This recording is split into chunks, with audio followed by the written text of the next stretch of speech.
우리가 믿는 하나님은 복의 근원이신 줄 믿습니다.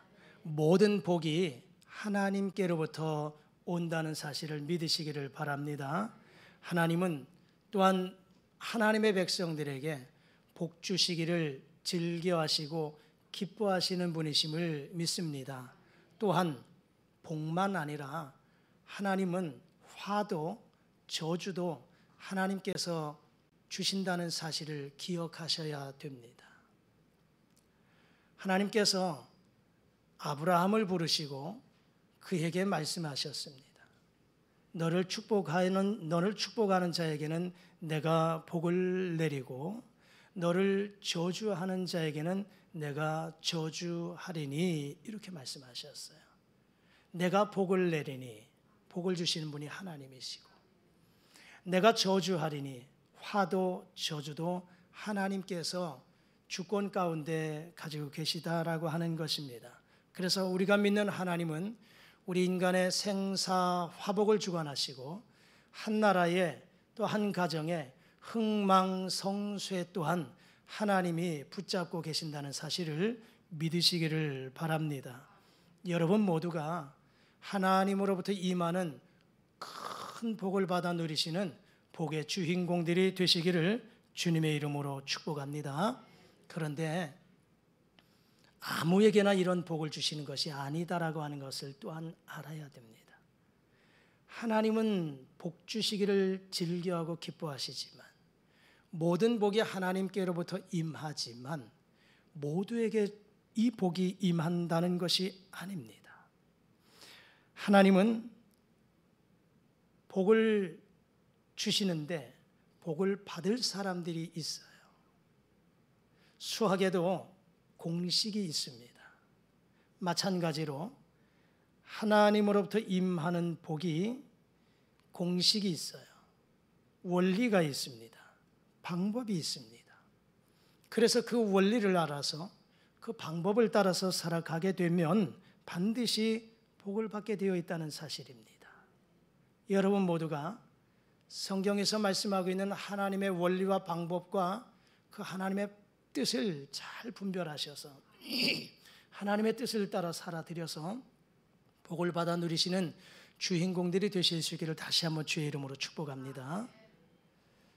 오늘 본문의 말씀에 보면 세 사람을 소개해 주고 있습니다.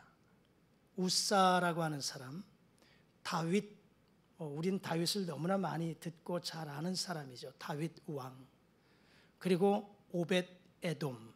세 명의 사람을 우리에게 소개하고 있는데 이 세 사람들 가운데 하나님으로부터 저주를 받은 사람이 있어요. 왜 그가 하나님에게로부터 저주를 받았을까를 생각해 보고, 또 하나님으로부터 복을 받은 사람은 왜 그가 하나님께 복을 받았을까를 생각해 보면서, 여러분, 하나님의 말씀은 우리에게 거울입니다.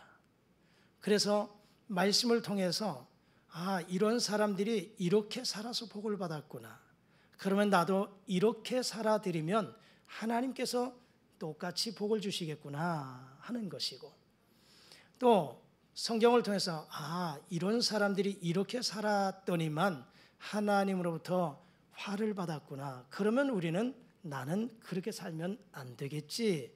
이것이 바로 성경을 우리에게 주신 목적이기도 합니다. 오늘 이 세 사람을 보면서 우리에게 오늘 주제를 성도의 바른 신앙생활, 이렇게 제목을 좀 정해 보았거든요. 하나님으로부터 받을 복의 사람들은 성도의 바른 신앙생활을 하는 사람, 바른 신앙생활하는 사람들이 결국은 복을 받는다라고 하는 겁니다. 오늘 말씀을 통해서 하나님은 어떤 사람에게 복을 주시는가를 생각해 보면서 저와 여러분들이 그렇게 살아드릴 수 있는 결단과 또 삶 속에서 열매를 맺어드려서 성경에서 말씀하신 그 복이 여러분 모두에게도 충만하게 받아 누리시기를 주의 이름으로 축복합니다. 먼저는 성도의 바른 신앙생활은 무엇일까? 신앙의 기본을 지켜야 된다는 것입니다. 신앙의 기본을 지켜야 돼요. 하나님은 어떠한 사람에게 복을 주시느냐? 신앙생활의 기본을 지키는 사람에게 복을 주신다라고 하는 것입니다. 이스라엘이 엘리 제사장 때에 블레셋과의 전쟁을 치르면서 그 전쟁에서 이스라엘이 패하게 됩니다. 전쟁에서 지면서 이스라엘 백성들에게 수치스러운 것이 하나 있는데, 하나님의 궤, 법궤를 그만 블레셋 사람들에게 빼앗기고 맙니다. 이스라엘 백성들에게 있어서 이 법궤는 하나님의 현현이요 하나님의 임재를 상징합니다. 그래서 그들은 전쟁을 나갈 때마다 가장 먼저 앞장 세운 것이 법궤를 앞장 세웠어요. 그래서 이 전쟁은 하나님의 손에 달려 있다, 하나님이 우리를 대신하여 싸우신다 하는 그런 의미를 가지고 하나님을 섬기듯 법궤를 섬겼어요. 그 안에는 하나님의 십계명, 그리고 40년 동안 이스라엘 백성들이 광야에서 만나를 먹었던 그 만나를 담은 돌 항아리, 아론의 싹이 난 지팡이를 법궤 안에 모셨지요. 그런데 그만 이스라엘 백성들이 블레셋과의 전쟁에서 이 법궤를 빼앗기고 말거든요. 굉장한 수치입니다. 그러나 하나님의 은혜로 다시 법궤가 이스라엘로 돌아오는 과정 가운데 있습니다. 그 돌아오는 과정에 법궤가 이러저러한 일들로 인하여서 20년 동안을 기럇 여하림의 제사장인 아비나답의 집에 머물게 됩니다. 아비나답의 집에 머물게 되어요.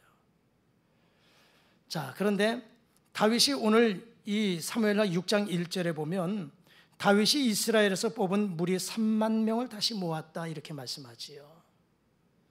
다윗이 이제 왕권이 강화되면서 또 견고하게 되자 하나님의 법궤인 이 궤를 아비나답의 집에서 다윗성으로 모셔오기를 원하고 있습니다. 그래서 3만 명의 사람들을 모아서 법궤를 모셔오게 됩니다. 그런데 이 법궤를 옮겨오는 그 과정에 보면 새 수레를 만들어요. 그리고 소가 이 수레를 끌게 만듭니다. 법궤를 수레에다 싣고 법궤를 운반하는 도중에 나곤의 타작마당에 이르렀을 때에 그만 소들이 뛰니까 법궤가 흔들리게 됩니다. 이럴 때에 아비나답의 아들인 우사가 하나님의 궤를 손으로 붙잡습니다. 그런데 오늘 성경에 보면 그때 하나님께서 우사를 치셔요. 우사에게 진노하심에 우사가 이 법궤 옆에서 죽게 되었다라고 하는 것입니다. 우리가 가만히 이치적으로 생각해 보면 우사의 이 행위를 보게 되면 하나님께서 너무하신 것 아닌가 하는 생각이 들 정도이지요. 과연 하나님께서 우사를 죽일 만큼 우사가 잘못했을까라고 하는 것입니다. 그만 인간의 생각으로 본다면 법궤가 흔들리면 당연히 무의식적으로라도 손이 가게 되잖아요. 법궤가 흔들리면 손으로 법궤를 붙잡겠지요. 흔들려서 법궤가 박살나는 것보다는 낫지 않겠습니까? 그러니까 우사가 손으로 법궤를 붙잡았겠지요. 하지만 하나님께서는 오늘 이 우사를 치셨다라고 하는 거지요. 왜 그랬을까라고 하는 것입니다. 하나님의 궤를 옮기는 데 있어서 하나님의 방법대로 하지 않았기 때문입니다. 서두에 제가 말씀드렸던 것처럼 하나님이 복을 주시는데 어떠한 자에게 복을 주시느냐? 하나님의 방법대로 행하는 자, 하나님의 뜻대로 그 원리대로 행하는 자에게 복을 주신다라고 하잖아요. 그러면 반대로 말하면 하나님의 방법대로 하나님의 그 원리대로 행하지 아니하면 하나님으로부터 복을 받을 수 없다는 결론이 나오는 것입니다. 오늘 여기 우사가 죽은 것은 하나님의 방법대로 하지 않았기 때문에 하나님이 그를 치셔서 죽었다라고 하는 것입니다. 자, 오늘 성경을 보면 자막이 나올 것입니다. 자, 6장 3절에 보면 우리 다 같이 한번 읽어보실까요? 시작. 그들이 하나님의 궤를 새 수레에 싣고, 6절에 보면, 3절에 보면 하나님의 궤를 새 수레에 실었다. 그리고 6절을 보면 다 같이 읽겠습니다. 시작. 소들이 뛰므로 우사가 손을 들어 하나님의 궤를 붙들었더니. 3절에 뭐라고요? 새 수레에 실었다. 6절에 손으로 하나님의 궤를 붙들었다는 거예요. 7절의 말씀 봅니다. 시작. 여호와 하나님이 우사가 잘못함으로 말미암아 진노하사 그를 그곳에서 치시니 그가 거기 하나님의 궤 곁에서 죽으니라. 하나님은 7절에서 뭐라고 말씀하시냐? 우사가 잘못했다고 말씀합니다. 새 수레에 실었고 손으로 궤를 붙잡았다. 이것이 잘못되었다라고 성경은 말씀합니다. 그래서 하나님께서 그를 진노하셔서 치심에 그가 궤 곁에서 죽었다고 말씀하시지요. 그러면 이 우사의 잘못함이 무엇이냐라고 하는 것입니다. 하나님의 궤는 반드시 레위 사람이 어깨로 메어야 합니다. 그리고 레위 사람이라 할지라도 죽을 위험이 있기 때문에 함부로 만져서는 안 된다. 이것이 하나님의 방법입니다. 성경을 한번 보실까요? 민수기 4장 15절 자막을 함께 읽으시겠습니다. 시작. 진역을 떠날 때에 아론과 그의 아들들이 성소와 성소의 모든 기구 덮는 일을 마치거든 고핫 자손들이 와서 맬 것이니라. 그러나 성물은 만지지 말라. 그들이 죽으리라. 아멘. 이 말씀이 하나님의 방법입니다. 하나님의 궤는 레위 사람들이 어깨에 메고 가야 됩니다.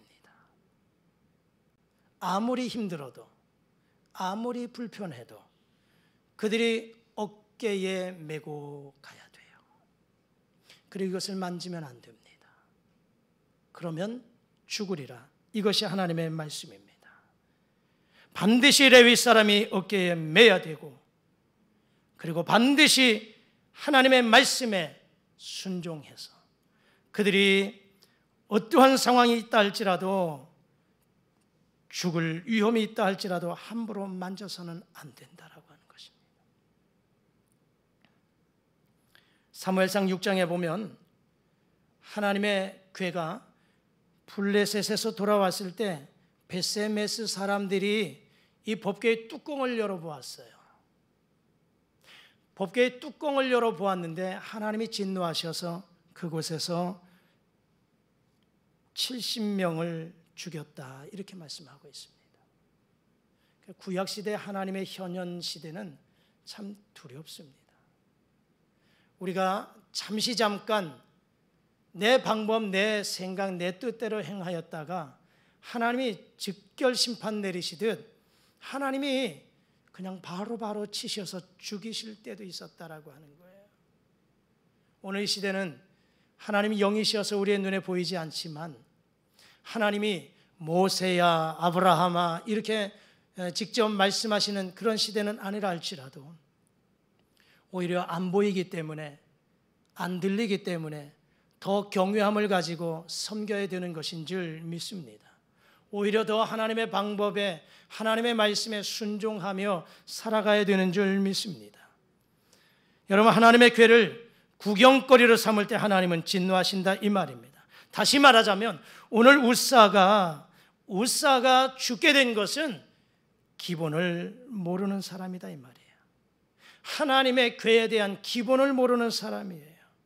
그는 아버지의 가정에서 하나님의 궤를 20년 동안이나 모셨지만 법궤를 어떻게 운반해야 되는지 그 운반법도 몰랐고요, 기본이 되어 있지 않았다라고 하는 것입니다. 이것은 오늘 우리들에게 무엇을 가르쳐주고 있습니까? 아무리 선한 목적이라 할지라도 하나님께서 정한 방식을 무시해버리고 인간적인 방법으로 대체하거나 바꿔버린다면 이것은 하나님의 명령을 어기는 것이기 때문에 도리어 하나님의 이름을 모독하고 회방하는 경우가 된다는 사실을 기억하셔야 돼요. 그래서 바른 생활이 중요한 것입니다. 바른 생활이 중요한 거예요. 여러분, 오래보다 더 중요한 것은 바로 똑바로인 줄 믿습니다. 똑바로 하나님을 섬기려면 바른 신앙생활을 가지고 있어야 돼요. 바른 신앙을 가지고 바로 알고 바로 실천해야 복을 받을 수 있는 것입니다. 그래서 하나님의 일은 하나님의 말씀대로 행하여야 되는 줄 믿습니다. 그러므로 하나님께 복을 받으려면 하나님이 말씀하시는 대로 신앙의 기본부터 갖추어야 돼요. 기본이 갖추어져 있지 않은 사람은 교회를 아무리 오래 수십 년 동안을 다닌다 할지라도 복을 받을 수가 없는 것이에요. 기본이 중요한 거예요. 그럼 우리 성도들에게 있어서 기본 생활이 무엇일까 이 말입니다. 우리 믿음의 신앙의 기본 생활이 무엇이냐? 그것은 주일 성수요 11조 생활인 줄 믿습니다. 할렐루야. 한번 따라 하시죠. 주일 성수 11조 생활. 11조와 이 주일 성수는 하나님께서 내 삶의 주인이 되심을 고백하는 신앙의 기본이에요. 주일을 성수하시는 것은, 우리가 주일을 성수하는 것은 바로 시간의 주인이 하나님이심을 고백하는 거예요. 물질 10의 1조를 드리는 것은 모든 물질의 주인이 하나님이시다, 이것을 고백하는 거예요. 우리 하나님은 가난하신 분이 아니에요. 서두 말씀드렸던 것처럼 모든 복의 근원이 하나님께로부터 임하는 거예요. 교회가 돈을 걷기 위해서 11조 하라, 이거 아니에요. 여러분들이 11조 안 해도 교회는 운영되어집니다. 주일 성수 안 해도 교회는 그냥 굴러갑니다. 교회가 운영되기 위해서 주일을 성수하십시오, 올바른 물질관을 가지고 헌신합시오, 이거 아니에요. 여러분들이 잘 되게 하기 위함이에요. 여러분들에게 복이 임하기 위한 것이에요. 어떻게 하면 성도들이 하나님으로부터 복을 받을까? 어떻게 하면 하나님 앞에 바로 서서 하나님이 인정하시는 복된 인생이 될까를 권하는 말씀이기 때문에 그래요. 이것이 성도의 가장 기본적인 신앙생활이에요. 기본이 안 되면 아무리 하나님 앞에 수십 년을 교회 나와도 하나님이 복을 주시지 않아요. 무슨 말씀이게? 제가 이렇게 지금 복을 누리고 있는데요, 여러분 결과를 보셔야 돼요. 결말을 보셔야 돼요. 아무리 풍요를 누려도 하나님 한번 불어버리시면 끝나는 거예요. 아무리 건강해도 하나님이 한번 치시면 그날로 끝나는 거예요. 현재의 모습을 가지고 자랑하지 마십시오. 현재의 모습을 가지고 안주하지 마십시오. 내 신앙의 모습을 바로 돌아보십시오.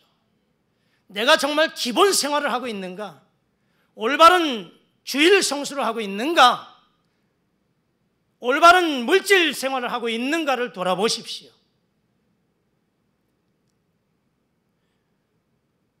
직분자는 직분자의 기본을 지켜야 됩니다. 우리가 하나님을 향해서 소홀히 여기면 하나님도 우리를 소홀하게 대하실 수밖에 없어요. 하나님의 말씀을 귀히 여기지도 않고 여전히 형식적인 성도는 습관적으로 교회를 수십 년 동안 출입한다 할지라도 도무지 복을 받을 수가 없다는 것입니다. 말씀을 모르니까, 말씀대로 살지 않으니까 그냥 내 생각대로 자기가 기준이 되어서 편리한 대로 살아가는 거예요. 오늘 울사가 바로 그런 모습이에요. 하나님의 말씀대로 살지 않으니까 자기 생각대로 자기 방식대로 새 수레를 만들어서 거기에다가 편리하게 수레에다가 법궤를 끌고 가는 거예요. 법궤가 흔들리니까 손으로 붙잡아 버렸어요. 어찌 보면 하나님 앞에 항거할 수 있겠죠. 그러나 하나님의 방법이 아니기 때문에 울사가 잘못하였기에 하나님이 치셨다는 겁니다. 여러분, 오늘 저와 여러분들이 하나님의 말씀의 기본이 안 되면 하나님으로부터 받을 복이 없다는 사실을 꼭 기억하십시오. 그래서 성도의 가장 기본적인 신앙생활은 기본을 따라 지키며 살아가는 것이다. 여러분, 웃사처럼 그래 살지 마시고 신앙의 기본을 지켜서 하나님의 복을 받아 누리는 저와 여러분 모두가 되실 수 있기를 주의 이름으로 축복합니다. 두 번째, 우리 성도의 바른 신앙생활은 뭐냐? 변덕을 부리지 말아야 돼요. 하나님은 어떤 사람에게 복을 주시느냐? 변덕 부리지 않는 사람에게 하나님은 복을 주십니다. 이 내용이 무슨 말씀인가 하면 다윗에게서 배울 수 있는 내용이에요. 법궤를 옮겨오는 가운데 웃사가 죽지 않습니까? 불행한 상황을, 이 불행한 사건을 이 다윗이 목도하게 됩니다. 그러다 보니까 다윗의 마음이 두려움으로 가득 차게 되어요. 오늘 9절 말씀에 보면은요, 다윗이 그날에 여호와를 두려워하였다 이렇게 이야기합니다. 이 두려움이라고 하는 것은 신앙의 경외함이 아니에요. 하나님을 경외하는 두려움이 아니라 본능적인 두려움이에요. 인간의 마음속에 있는 본능적인 두려움. 이 두려움이 뭐냐면 혹시 나도 잘못하다가는 웃사와 같은 꼴을 당하지 않을까라고 하는 두려움이에요. 그러니까 다윗이 자기에게로 메어가기를 즐겨하지 않아요. 그래서 이 법궤를 가드 사람인 오벳 에돔의 집으로 메어가게 했다는 사실입니다. 다윗의 마음이 변했어요. 다윗의 마음이 변질되었어요. 변덕을 부립니다. 여러분, 하나님이 기뻐하시는 일을 한 번 행하기로 결심했다면 어떠한 상황이 와도 어떠한 일이 있어도 변질되지 않기를 주의 이름으로 축복합니다. 여러분, 주님의 일을 하다 보면 힘들 때도 있죠. 내 마음대로 안 될 때도 있지요. 그러다 보면 여러 가지 마음이 심란할 때도 있어요. 갈등이 올 때도 있습니다. 행여나 이것을 통해서 내가 불이익이 오는 것은 아닌가, 오히려 더 어려움이 오는 것은 아닐까. 그럼에도 불구하고 우리의 마음은 결단했다면 돌이키지 않기를 주의 이름으로 축복합니다. 여러분, 다윗이 처음에는 하나님의 궤를 모셔온다는 사실에 얼마나 기뻐했습니까? 그러니까 1절에 3만 명을 다시 모았다 이렇게 말씀하잖아요. 3만 명을 모아서 법궤를 옮기려고 하는데 생각지 않은 일들이 일어나니까 그만 마음이 변하고 말았어요. 중도에 하나님의 궤를 도로 내려놓고 맙니다. 그냥 적당한 안전거리, 거기에 하나님의 궤를 맡겨두고 자기는 다윗성으로 돌아갑니다. 여러분, 우리도 처음에는 교회를 위해, 하나님을 위해 처음에는 열심과 기쁨으로 주님을 섬기다가도 이런 일 저런 일 만나게 되면 이 핑계 저 핑계 대면서 그만 중도에 그만두는 모습을 종종 보게 됩니다. 하나님과 나와의 적당한 안전거리를 두고 신앙생활을 하는 것도 아니고 아닌 것도 아니고 이것도 아니고 저것도 아니고 뜨겁지도 아니하고 차갑지도 아니한 이러한 모습들이 우리에게 보일 때가 있어요. 소아시아 지역의 7개 교회 가운데 라오디게아 교회는 미지근한 교회였다 이렇게 말씀합니다. 뜨겁지도 차갑지도 아니고 미지근한 신앙 상태, 이것도 아니고 저것도 아니고. 그러한 그들을 향해서 우리 주님은 내 입에서 너를 토하여 내치리라 말씀하십니다. 우리 주님은 어떠한 상황에서도 결코 변덕 부리지 아니하셨어요. 십자가를 앞에 두고도 마음이 변치 않았습니다. 십자가 치고 내가 죽어야 되는 그 자리, 그러나 결코 변덕 부리지 않으셨어요. 요한복음 13장 1절에 보면 6월절 전에 예수께서 자기가 세상을 떠나 아버지께로 돌아가실 줄 아시고 세상에 있는 자기 사람을 사랑하시되 끝까지 사랑하셨다.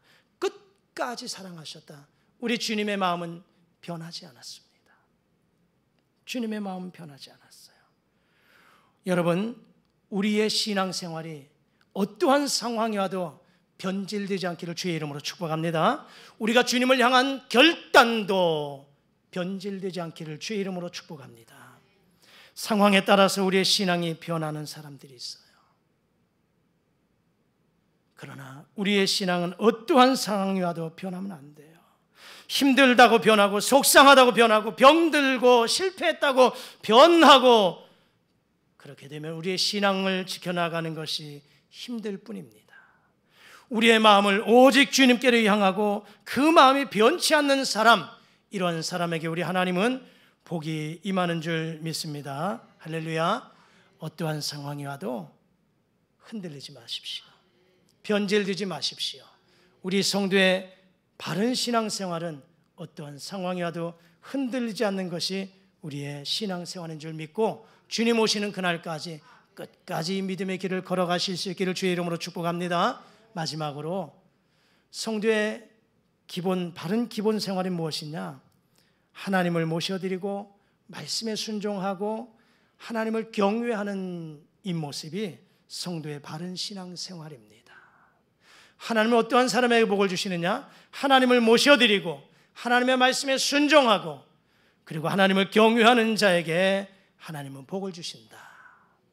이 상황은 오벳 에돔이라고 하는 사람을 통해서 우리에게 말씀해 주고 있습니다. 하나님의 궤가 오벳 에돔의 집으로 가게 되면서 거기에서 석 달 동안 머물게 됩니다. 석 달 동안 머물게 되는데 오늘 성경에 보면 하나님께서 그와 그 온 집에 복을 주셨다 이렇게 말씀합니다. 우사의 가정은 20년 동안을 모셨지만 기본을 모르고 기본대로 섬기지 않았더니만 화가 저주가 임하였는데 오벳 에돔의 집은 3개월밖에 법궤가 모셔져 있지는 않았지만 짧은 기간이지만 하나님께서 그 가정에 복을 주셨다라고 하는 사실입니다. 이것은 우리에게 무엇을 교훈합니까? 하나님의 복은 신앙의 연조와 관계가 없다는 사실이에요. 내가 아무리 신앙생활을 10수년, 20년 모태 신앙에서 3, 40년을 했다 할지라도 신앙의 연조가 길다고 해서 복이 많고 신앙의 연조가 짧다고 해서 복이 없는 것, 이게 결코 아니에요. 하나님의 복은 신앙의 연조와 전혀 관계없습니다. 얼마나 하나님의 말씀을 복으로 삼고 말씀을 귀하게 받들며 하나님을 섬기느냐, 이것이 더 중요하다라고 하는 사실이에요. 오벳 에돔이 하나님의 궤로 인해서 우사가 죽었다는 소식을 못 들었을까요? 들었을 거예요. 이 사실을 알았을 거예요.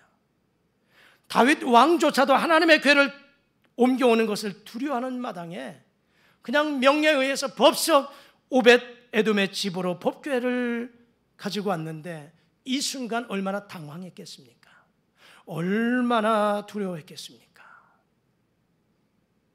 하지만 오벳 에돔은 3개월 동안 하나님의 궤를 하나님을 모시듯 그렇게 마음의 중심에 모셔서 하나님을 경외하는 마음을 가지고 법궤를 모셨더니만 그저 짧은 기간이었지만 석 달밖에 되지 않았지만 그 가정에 복이 임하였다라고 하는 사실이에요.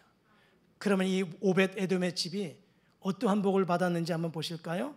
자, 자막 띄워주시죠. 역대상 26장 8절의 말씀입니다. 다 같이 한번 읽겠습니다. 방송실. 자, 자막 읽겠습니다. 시작. 이는 다 오벳 에돔의 자손이라 그들과 그의 아들들과 그의 형제들은 다 능력이 있어 그 직무를 잘하는 자이니 오벳 에돔에게서 난 자가 62명이며 아멘. 오벳 에돔의 집이 복을 받았다 하는데 역대상 26장 8절에서 말씀하잖아요. 오벳 에돔에게서 난 자가 62명이다. 그들이 다 어떠한 복을 받았습니까? 다 능력이 있어 그 직무를 잘하는 자다, 이렇게 복을 받았어요. 여러분, 복 중에 큰 복이 뭡니까? 자손이 잘 되는 복이잖아요. 여러분의 자손이 잘 되는 복이잖아요. 여러분의 가정에 자손들이, 자녀들이 잘 되는 복이 임할 수 있기를 주의 이름으로 축복합니다.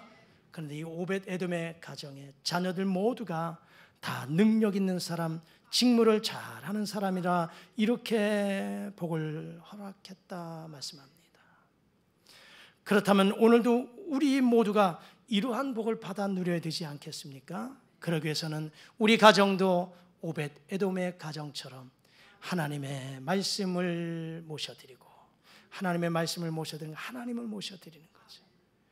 그리고 하나님의 말씀에 순종하고 더불어서 하나님을 경외하는 마음으로 잘 섬겨드리면 오벳 에돔의 가정에 임하는 복이 우리에게도 임하는 줄 믿습니다.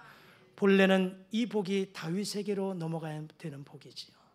그러나 다윗은 스스로 자기 발로 이 복을 차버리고 말았어요. 후에 보면 다윗이 이 오벳 에돔의 가정에 복이 임하였다는 이야기를 듣곤 다윗이 이 법궤를 다윗성으로 모셔와요.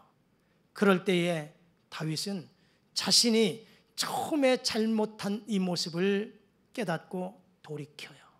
그래서 하나님의 말씀대로 제사장들이, 레위 사람들이 법궤를 어깨에 메고 그리고 법궤를 운반해 옵니다. 다윗이 얼마나 기뻤던지 어린아이가 춤추며 기뻐하는 것처럼 그렇게 춤을 추면서 다윗성으로 법궤를 모셔와요. 그렇습니다. 여러분, 우리 모두가 어떠한 일이 있다 할지라도 이 오벳 에돔처럼 하나님의 말씀대로 살아들여서 하나님을 경외함으로 하나님의 복이 임하는 저와 여러분 모두가 되실 수 있기를 주의 이름으로 축복합니다. 말씀을 정리합니다. 성도의 바른 신앙생활이 무엇일까? 하나님은 어떠한 사람에게 복을 주실까? 우사를 통해서 성도의 기본 생활을 잘 지켜야 된다.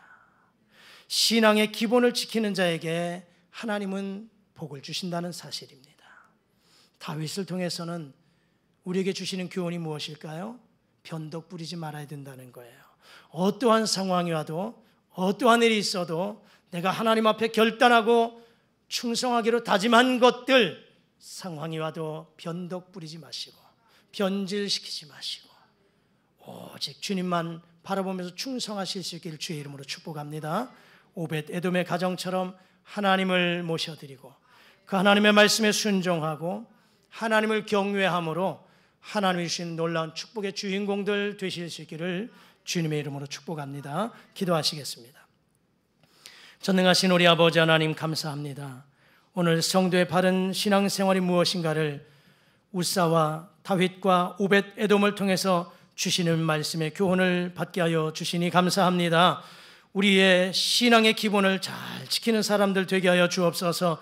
어떠한 상황이 와도 변덕 부리지 않게 도와주옵시고 오벳 에돔의 가정처럼 하나님을 모셔드리며 말씀에 순종하고 하나님을 경외함으로 가문이 잘되고 자녀들이 잘되고 형통하는 축복의 역사를 허락하여 주시옵소서. 예수님의 이름으로 기도드리옵나이다. 아멘.